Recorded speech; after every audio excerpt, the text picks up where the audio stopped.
So now I'll come on to the piece that I'm currently working on. This was the initial drawing that I sent in for the submission.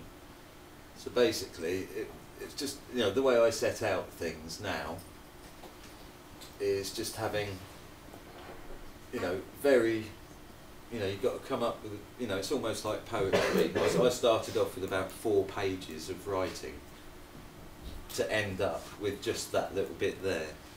So it's about reducing and simplifying and getting things as direct as possible, because usually when you're in an interview, you know, the first sort of 10 seconds of an interview, that first sentence that you say, you've got to just get that idea across. So yeah, that was the initial thing. And then I did just a drawing that maybe took me 5 minutes to do the drawing. But then it's, you know, like building up everything.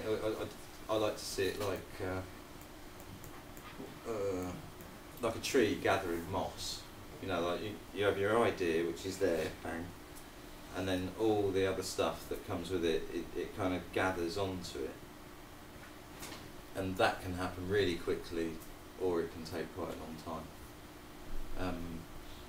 But I do think in sort of metaphors, you know, sort of in a literal sense. So you know, when I'm thinking about a piece, it's always like, well, do I like it? You know, how many layers does it work on? You know, it can work as a simple thing, or you can read lots of different things into it.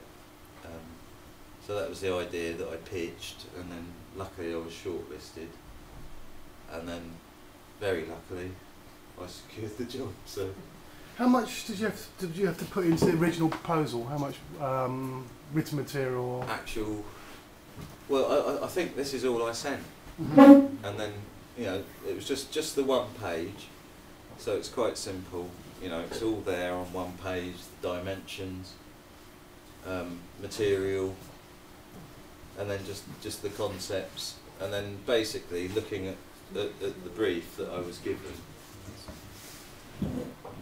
Yeah, looking at the brief that I was given, and then it's not a case of doing like comprehension like in English or anything, but it's just seeing what people actually want, and then trying, you know, coming up with an idea where you can accommodate those different ideas.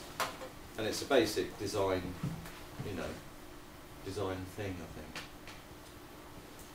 think. But with that proposal, you did submit the sort of dossier of previous works. There was, yes, yeah, yes. There was, I think there was, you put it together in a book, didn't you? Or was it a display folder? Or I can't remember. I can't remember, but there was all sort I think of I did it all by email, so. Oh, we printed it off And increasingly, you know, I used to spend, you know, on a set of slides, it was probably 40 quid for each proposal that I did.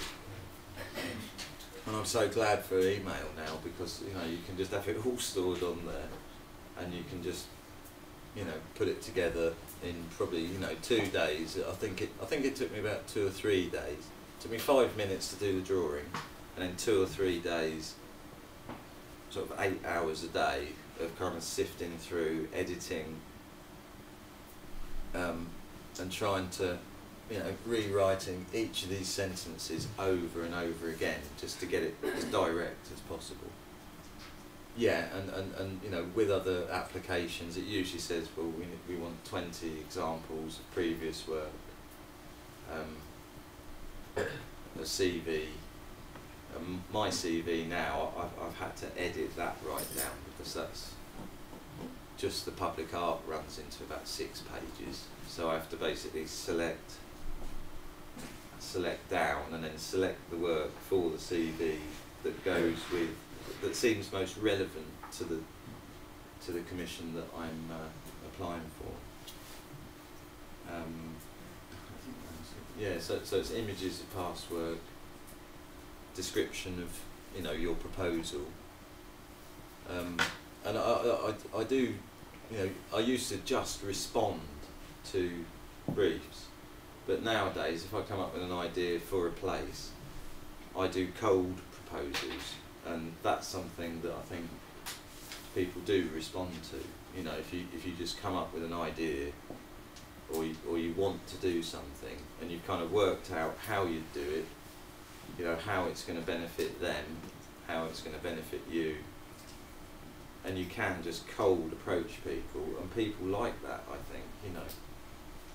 And I've had, you know, I've had a lot of students in the past, you know, contact me to say, oh well, you know, I'm doing a project for this, and I need this information, or I need, and depending on how the letter is written, you know, you either respond or you don't. So it's quite important, but I think it's always good just to be honest and personable and that sort of thing, and I don't tend to use sort of art management speak, because it just loses a lot of people, including myself, because I don't. It's just unnecessary, and I'm not an academic. I'm an artist. If I was doing, you know, a PhD or research or that sort of thing, then yes, you know, write a statement and then spend the next 4 pages qualifying that statement. So I think it's just keeping things simple, and I think that also applies to, you know, the ideas for the sculpture.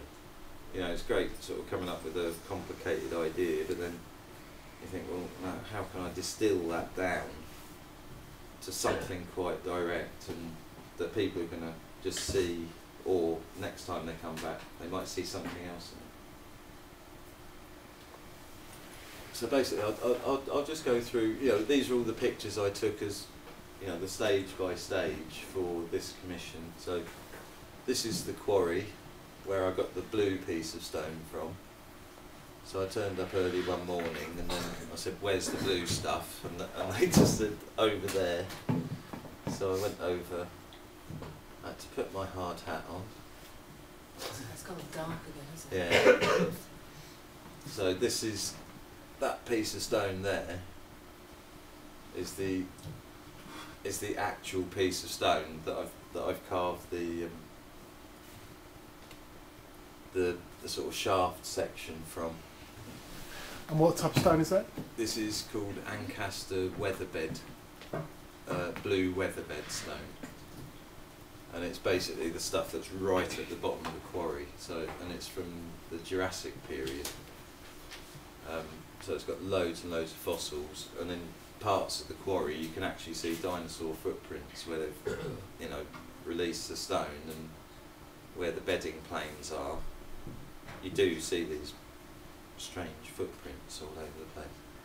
It's an amazing place. So yeah, that's the actual piece of stone. And whereabouts is this? This is just outside Grantham, in Lincolnshire. And the quarry was originally opened for Lincoln Cathedral, all the white stone that they use. And then, you know, and they do keep a bit of the quarry open for maintenance for Lincoln Cathedral. But this was the quarry that Wimbledon used to go to when I was at college, so I'm quite familiar, you know, I've had 30 years experience of using this stone. So yeah, that's the actual piece, and then the quarry guy got his Tonka toy out and lifted that's 6.2 tons. So that's like the equivalent of 3 Land Rovers or something. That piece of stone that you just sort of lifted up and threw about. So that's the piece of stone that started off, and I basically had, I think it was cut there, split all the way along. That's probably 2 meters 20 that way, 120 that way, and it was 120 that way. And I had that cut and a piece split off, so I can use that for the base section. And I have got a spare piece of stone in my workshop now, which is 120 by 120 by that I don't know what I'm going to do with yet. So it's